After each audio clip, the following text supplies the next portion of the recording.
At that point, the back wheel of the trailer ran over my neck and my head.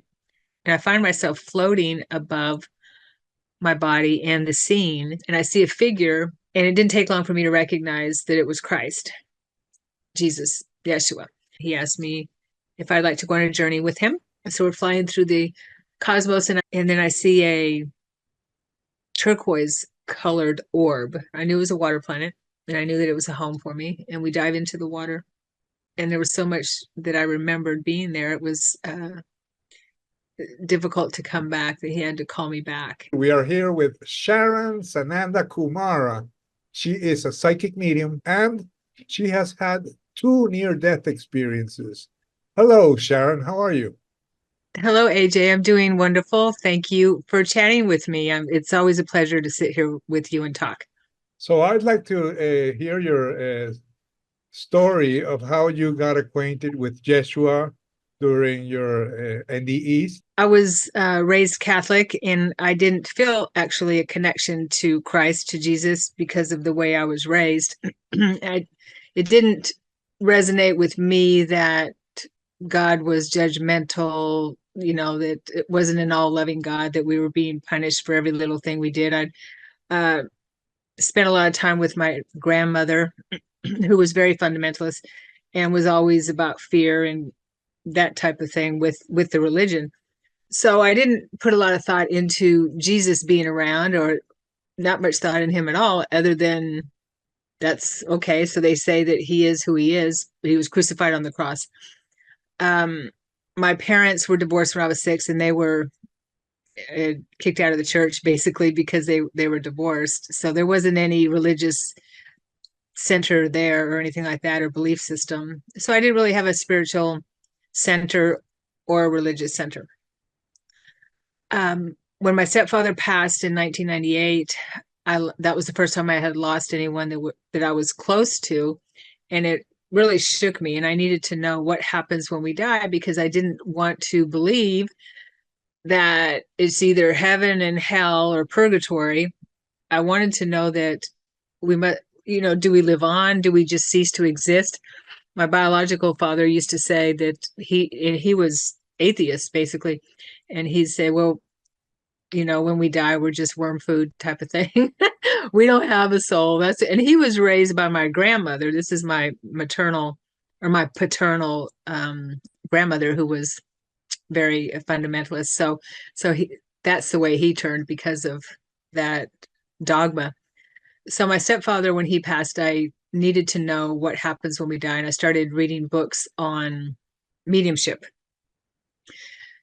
And I realized that, and this was back in 1999, 1998, 1999, I realized that, oh gosh, okay, so this makes sense, because the mediums that I was reading, George Anderson, James von Prague, John Edward, that were popular at that time, they were talking to spirit and realizing that they still, bringing information through, that we still do exist across the veil. And this is something I that made sense to me. I was a psychic kid, and I did see dead people, but it scared me. It wasn't anything that I thought was loving or felt was loving. It was because of my history, which is another story. But anyway, so I was reading those books, and then I started having spontaneous out-of-body experiences while I was learning about what happens when we die. And they scared me. I thought, I'm sorry, spontaneous sleep paralysis, out-of-body experiences, sleep paralysis. And they really scared me, because I thought that I must be dying. If anyone or we've talked, and you've had sleep paralysis episodes, AJ, so you understand that they can be scary if you don't understand what it is, where you're frozen, you can't speak, you can't move, but you feel a presence in the room. And so I did some research on what that was, and I came across an article that called it sleep paralysis. I didn't know what it was, and explain in the article I read that it can be a way for you to leave your body, your physical body, behind and have out-of-body experiences. And one of the benefits of doing this was to communicate with your loved ones or find your loved ones in the afterlife. So I started studying about that. And that was in 1999. And I started having out-of-body experiences around end of 1999, around there, 2000. Okay, with that under my belt, I was still, I guess you could say agnostic, or not. I wouldn't say agnostic. I wasn't religious or spiritual. I was just wanting to find my dad, which I did. Okay, June 2001, I lived in San Antonio, Texas, and I was going inner tubing down the Guadalupe River with some girlfriends for a friend's birthday. This is how we were celebrating her birthday. And we had a really good day. At the end of the day, we go to get on the shuttle bus to go back to our cars that was parked at the Outriggers establishment. And the bus was hauling a trailer, one of those utility trailers that had our ice chests and our inner tubes and everything in it. And it was one of those little school buses. And when I first went to get on the bus, it was full. All the seats were full, and everyone was saying, "Oh, come on, we can pack people on. It's only just a couple miles away, 3 miles, I believe." And so I said, "Okay." And I was the first in my group, got on, and I was closest to the emergency exit door, with my back to the door. And as the driver is driving down the road, he's got a manual shift, and the bus is jerking back and forth as he's driving down the road and shifting gears. And at one point, he pulls away from a light in New Braunfels, and he shifts to first, second. And as he's shifting from second into third, I'm thrown up against the emergency exit door, and it pops open, and I fall out of the bus. And the first thing I'm thinking is, I can't believe I'm falling out of this bus. And then I'm like, what's going on here? It was surreal. And then time kind of slowed down, and I hit my back on the trailer hitch. I bounced off the trailer hitch, and I bounced onto the pavement and rolled or bounced onto my side. And at that point, I screamed at the top of my lungs. I must have known what was going to happen. In my head, I'm sorry, not my lungs, but in my head, my head lungs, I screamed, "Stop, you're killing me." At that point, the back wheel of the trailer ran over my neck and my head. And I didn't feel any pain. I just popped out of my head. And I was floating, and I find myself floating above my body and the scene. And he's still driving down the road. No, he hasn't stopped yet. He didn't know I had fallen out. And I see a commuter bus coming, and I think to myself, and first of all, I would like to say I'm not frightened.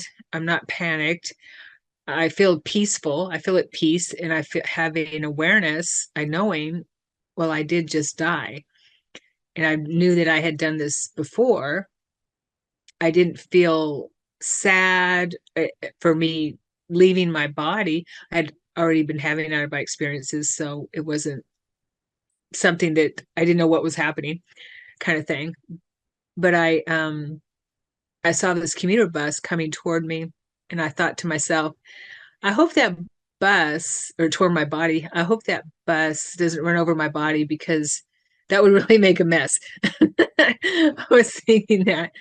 And then I thought, oh gosh, this is really going to ruin my girlfriend's day, because we had such a good time, and here I go and die on them.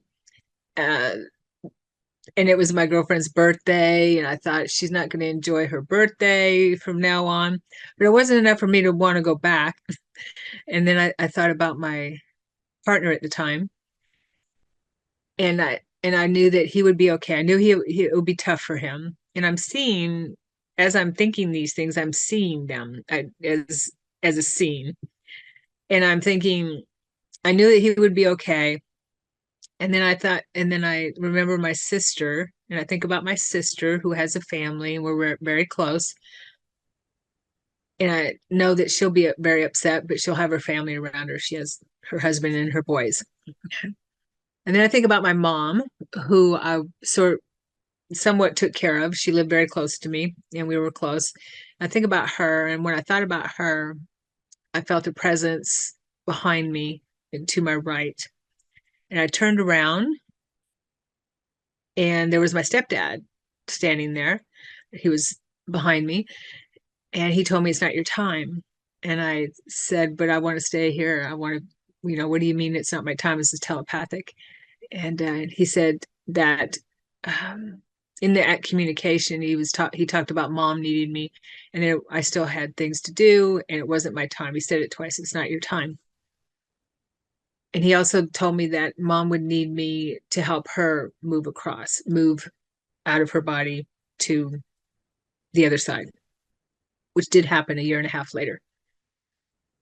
And as we're communicating, I feel presence, movement on my right again. And I see, and he and I both turn, and it's a tunnel or a portal opening up on my right. And I turn to it, and I see beings in there, people who I, on a soul level, recognize as my ancestors, and ancestors that I know here, plus ancestors that I wouldn't know here, but I do know there. My soul knows them, and I recognize them.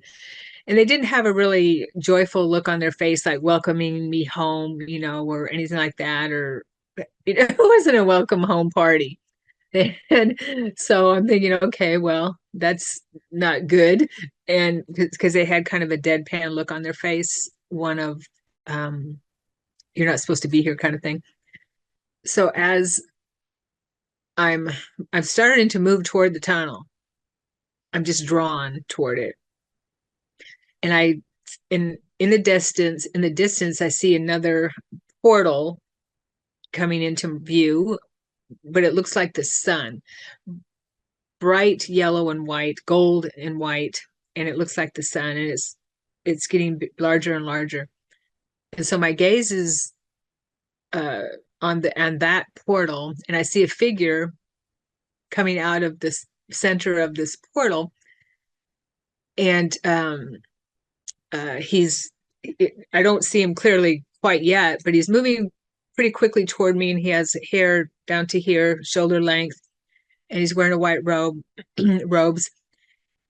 And it didn't take long for me to recognize that it was Christ, Jesus, Yeshua. And when I recognized him, when I knew who it was, I flew to him, because my heart and my soul knew him, even though in my life it wasn't anything that I really paid attention to. I knew he existed. I felt that, but whenever information would come up about him, that it just didn't feel right to me. I felt like in my heart and soul that I knew a different person than what maybe were shown, that kind of thing. But I didn't express it, didn't pay attention to it that much. Okay. So I knew him. And I knew that I missed him terribly. I missed him like crazy. So I flew to him, and we embraced. He embraced me. I had my arms around him, and he told me the same thing my dad did. He said, "It's not your time." And I told him that I wanted to stay with him, and he chuckled and laughed, and like a knowing, like I know kind of thing. And that was the most beautiful sound.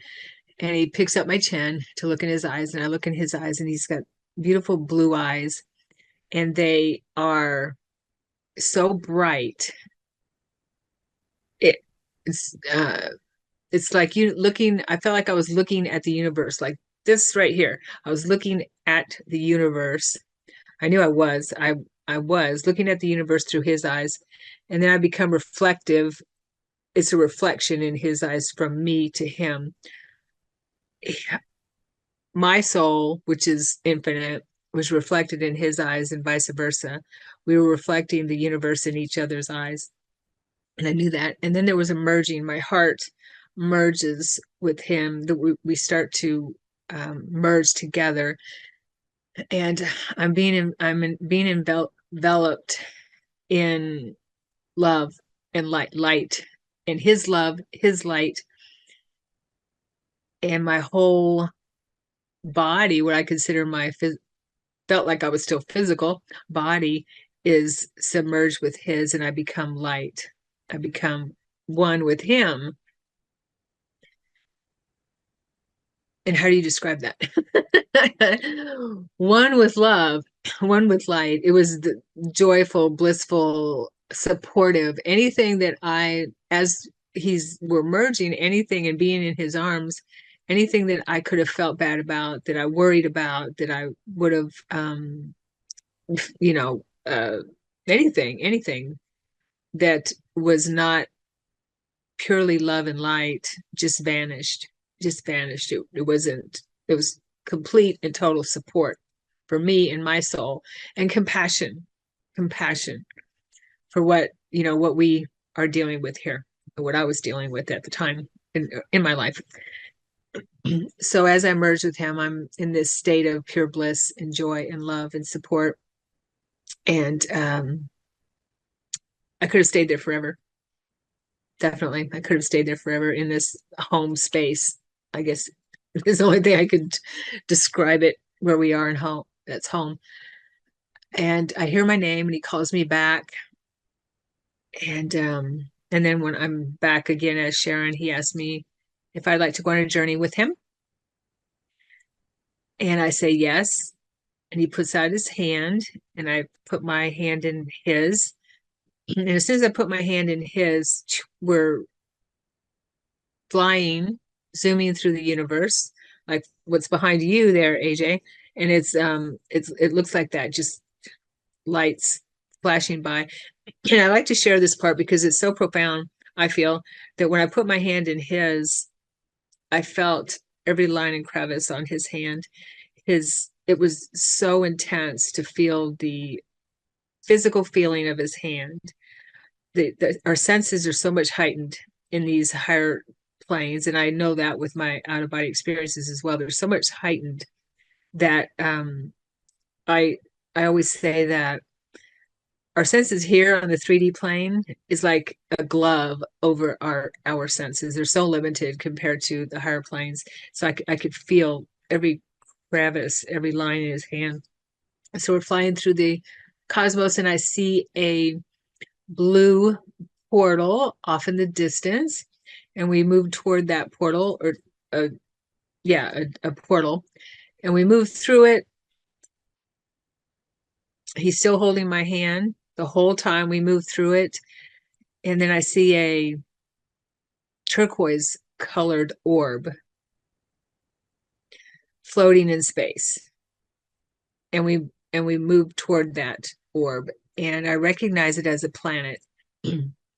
A planet that is a home for me, a home planet for my soul, my soul. And we're floating above the planet. And as I recognize this planet, I become one with the consciousness of the planet. The planet and I are one. I have the same awareness as the planet, just like Mother Earth. When we become one with Mother Earth or connect to her consciousness, or Gaia, I'm one with her. And I felt this immense love and gratitude for every single thing, every single being on my body, because I knew that my body was this planet, this water planet. If I didn't mention that, a water planet.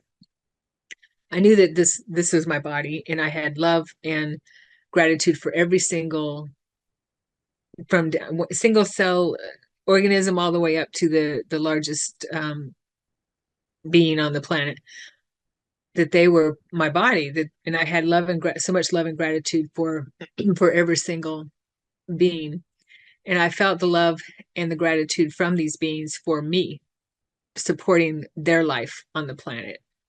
The beings were the life and of the planet, and the beings knew that the mother of this consciousness was also their life and support. So I stayed in that space for a little while, and I don't know how long. And there's no time there. And then I came back, and we're moving down to the planet and dive into the water. I knew it was a water planet, and I knew that it was a home for me. And we dive into the water. And then I'm aware of my life there as an aquatic being. And I have a family, and I have children, I have parents, I have a mate, I have a community. And there was so much that I remembered being there. It was difficult to come back, that he had to call me back. So I don't know how long I was there either, but he did have to call me back. And afterwards, when I go into my meditations, they'd always have to call me back. So anyway, so he calls me back, and because I'm reunited with my family there that I feel very, very, very close to. And I tell him, and he reminds me that it's time to go back to your mission, Earth. And I realized that Earth was a mission for me. It's a mission for all of us, right?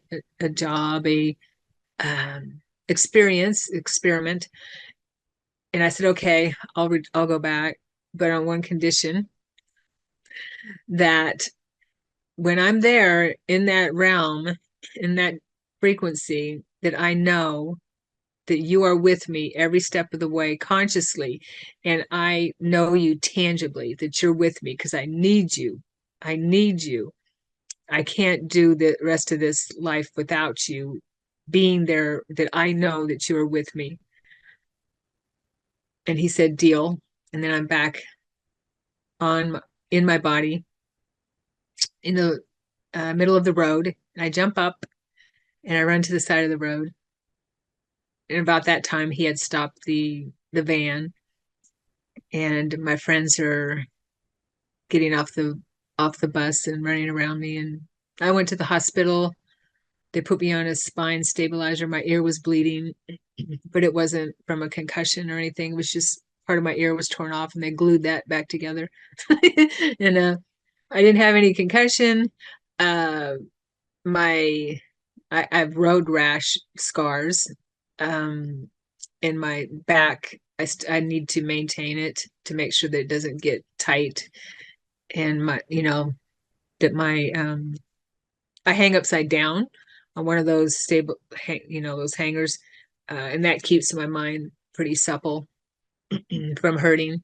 So, I make sure I stretch and stuff like that. But I do believe that his merging with me with the light and taking me to that planet helped heal my body and raise my frequency, so that my frequency could help heal my body as well.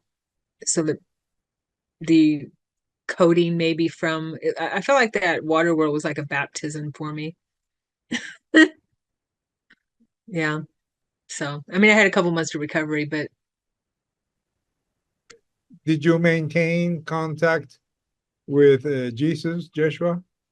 Well, that's a whole other story. At first, I didn't remember my NDE. I didn't remember it right away, because I was only able to, what he explained to me was that my body needed my psyche to be able to help my body heal. I couldn't process all of that experience at that time. It was too much for me. It would have blown out my circuits. So my body needed to heal first. And as I was working on my practice with my out-of-body experiences, I started remembering my mediumship abilities and things like that. They just started opening up for me. That's what happens when you travel beyond this realm. We start remembering our abilities, our unique abilities. And I was having out-of-body experiences after that of going, I wake up, or I'm just out shifting. I shift into a water world, and I'm underwater. And I'm like, at first I'm like panicky that I can't breathe. and I shoot to the surface. But it took me 3 or 4 times, maybe, I don't know how many times, to remember that I can breathe underwater. Okay, I'm out of body. I don't have to worry about breathing. And then it got easy for me. And then I saw myself as this aquatic being, and they were like MERS. That's the only way I can describe it, as this mer being. And I'm in that water environment, and I'm having all these experiences, and I'm realizing, oh, this is home. And then with Yeshua, but I didn't put it together yet. It just felt like home. I knew that I had a life there, okay, parallel life, whatever. And then my mother passed not long after, and I I started talking to her on a spirit board, an angel board, because I missed her really bad. Because when my stepdad died, her friend was a psychic, and my mother wanted to talk to dad. She wanted, because she was into John Edward and that kind of thing. So the medium. So we got a Ouija board, and when I used it, my hands would move very quickly over the board, and we did connect to dad. And I will say, if you're going to use a spirit board, it's just a tool, of course, but it shouldn't be sold to kids and people who don't know what they're doing. You shouldn't use it. You have to protect yourself. You have to know what you're doing in order to use any kind of tool to talk to spirit, anything. So it worked really well for me. And so when she passed, I bought myself an angel board. It's a spirit board that has an angel on it. It's blessed, and I bless every session. And as I was talking to her, I would talk to her every day because we were very close. I'd get home from work and I'd talk to her on the board. She said, I have someone here. She told me I have someone here, and I could hear her in my head too. It got to where it was moving that way. I have someone here I want you to meet. She says, he's a guide for you. She called him like a guide. Yeah. And I said, okay. And I felt his energy. I felt it was very strong. So I wasn't ready. I wasn't ready because it was too loving. So it took a couple times, and I said, okay, I'll meet him.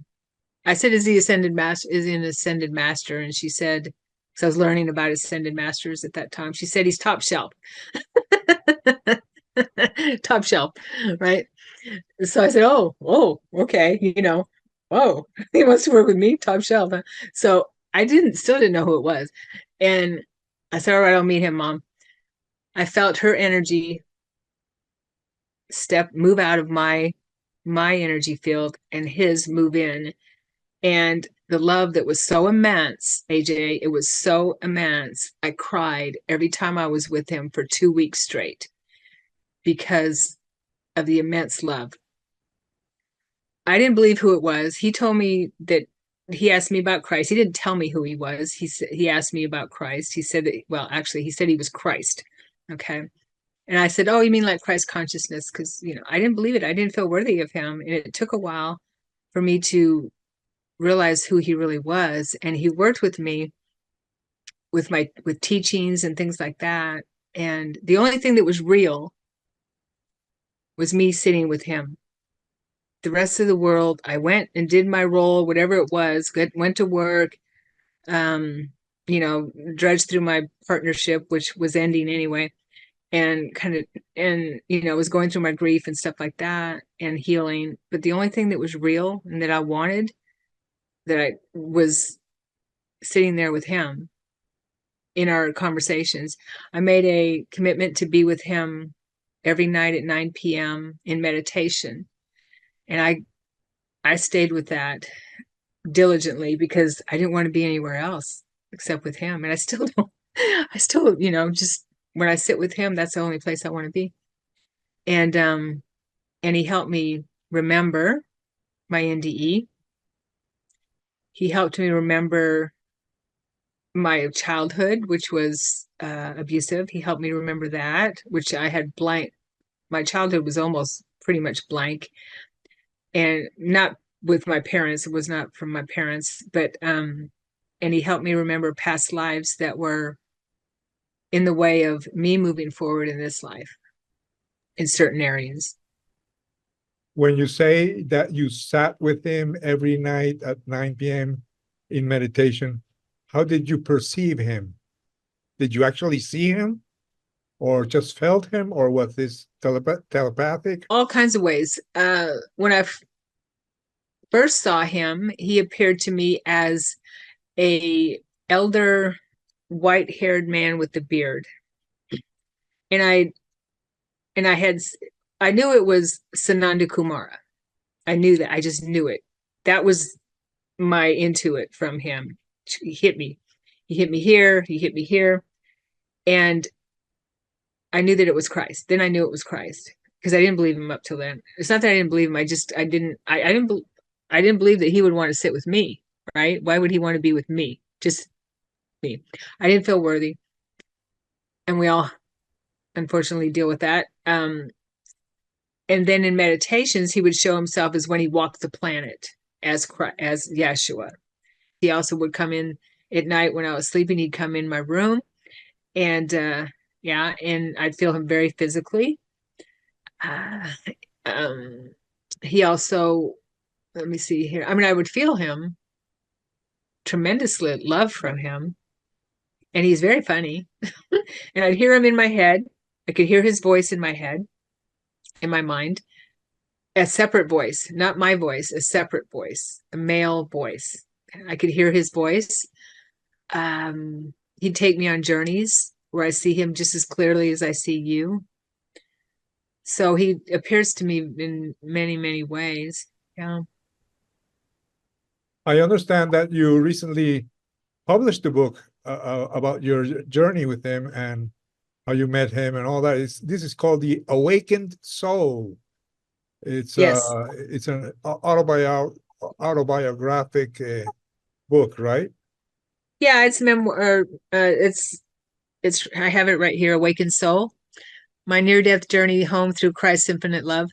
And it's where I share the story of my two NDEs and how I did work with Christ afterwards, where he helped me heal so much through, believe it or not, metaphysical ways. Yeah. So he didn't come to me as a religious figure at all. He came to me as a beloved friend, brother, beloved. That's how he came to me. And he's everything to me. He saved my life. So apart from your story, do you teach? Is there a teaching in this book for the reader? Oh, lots. I share how he helped me get through anxiety, panic attacks. Was dealing with debilitating panic attacks. He helped me remember my trauma as a child, where I was being abused by a extended family member, and those memories started coming up. They were repressed, and they started coming up. When they did, I could feel them come up. Luckily, I was at home. My higher self is very kind, so I was at home, and I'd have to go into my bedroom and just let them come up. And I could smell the vomit. I could feel the pain, everything that I had repressed in the experience. And there was one person in particular that was the bulk of the abuse, the perpetrator of it, and he helped me with forgiveness. And he gave me an exercise to look at him in my mind's eye during my meditations and just say, I forgive you, I forgive you, I forgive you. Even if I don't mean it, he's saying, just do that. Just use that exercise. So I did. And then at one point, after doing this, I had a breakthrough where I saw the relative become just filled with love and filled with light for me.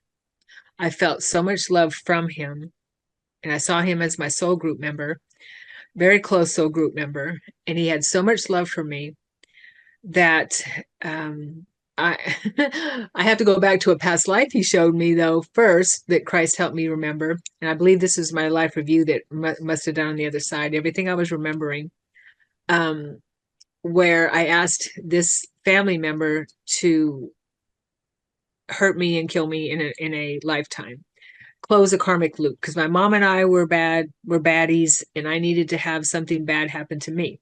in order to close that karmic loop within that lifetime. And he did. Unfortunately, it was so traumatic for me that I got stuck, that part of me, because Christ helped me with soul retrieval, bringing in fragmented parts of ourselves. And I shared that story and how we can do it. But he helped me. My relative did that for me. Unfortunately, I didn't heal it in that experience. So I asked him to come back with me in subsequent lifetimes and be a bad guy again with me so that I could heal it. So he agreed to lower his frequency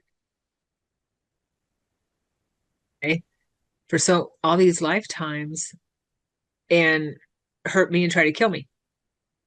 And I realized he loves me so much that he would keep his frequency at this low vibration so that I could heal.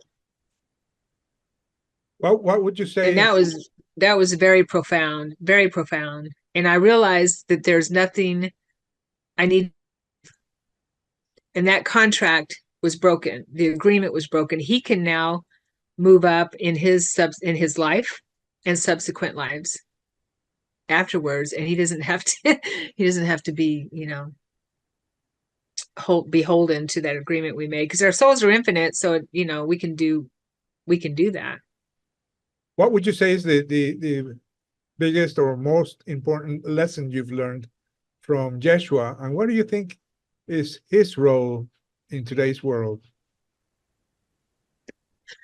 Well, the one I just shared was pretty big.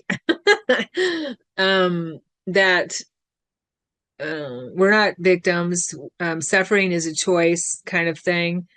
That we do come here to experience. We're here to experience all there is to experience. We're God expressing. We are love expression and expression. That's our goal. And we come here to heal what gets in the way of expressing who we really are, which is love. And that was what he helped me remember. And it's not a matter of teaching. He just helped me remember these things. And that we are God, and that he's really no different than us, that we all have the ability to be like him. We all have it within us, because in a certain frequency, we are like him. We are there with him. And his role in the world now is to help us. I mean, he's here for everyone. I'm not anyone special. Anyone can connect with Yeshua like I do. Anyone can. It took me a while to realize that, but it's just that I'm committed. I'm kind of a freak when it comes to commitment, when it's something I want to do. And so his role is to help us remember who we really are, and how we can move through this shift, the end of an age, he calls it, as easy as possible. So how would you define this end of an age? What's going on in today's world? Are we entering really another era? Is this really like the start of the age of Aquarius, or we're rising from third dimension to fifth dimension, or what they call the new age? I do believe we are. I mean, what I was shown a lot of what's going on 20 years ago, what's happening now. He showed it to me. I was shown that, and I didn't understand it at the time like I do now. But yes, and he even said it when he walked the planet, that what's been hidden will be shown. Light will be shown on it at the end of the age, and everything that's said and done in closed doors and hidden in the shadows will come to light. And that's what's happening now. We understand what, revelations, I guess you could call it, is everything. The darkness is being revealed. The dark agendas are being revealed. And so we have to do our own work and heal our shadows and what we don't want to look at, which is what he helped me with, and help me reveal my shadows and what I didn't want to look at, because it was so painful. And so as we do that, it resonates out into the collective. And that's what we've been doing. That's why we've been in this age of revelation, since I guess it was the harmonic convergence back in the early 80s, where we're healing. We come here to heal what we haven't healed before. And as we express more light, and more light is being shown on the planet from solar flares and things like that, can't help but shift in frequency. It's just a matter of doing it as easy as possible. And there's just like when we do a detox or working on our shadows fight fight like crazy.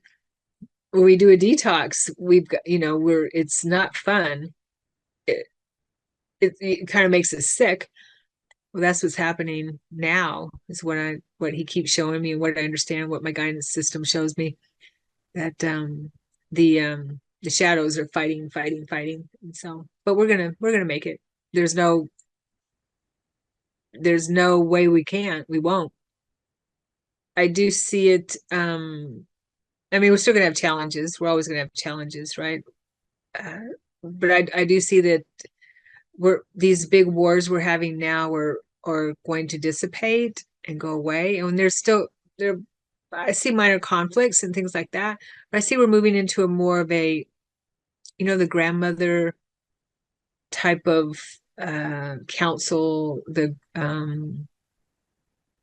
the elder type of way of looking at things, or keeping peace. And I do see that we're moving into that era. Maybe not for 100 years or so, but I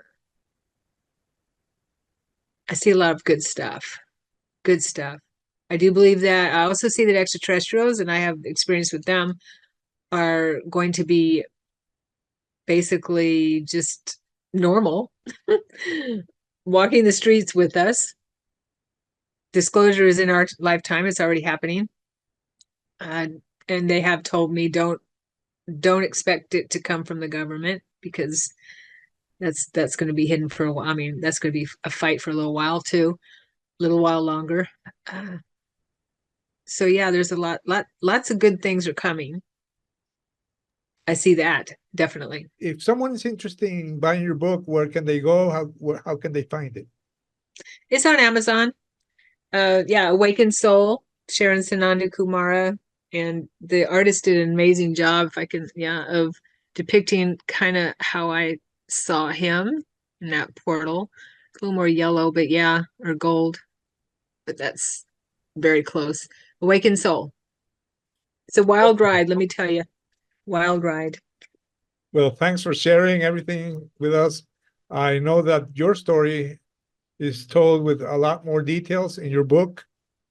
And also, we already recorded another interview where you give details of your first NDE, and also another one about your astral travels and how you got involved with that. So I'm going to include the links in the description of this video so people can get to know you better. Thank you, AJ. Oh, thank you for coming. This has been the AJ Parr Spiritual Journalist Podcast. Please like, share, and subscribe.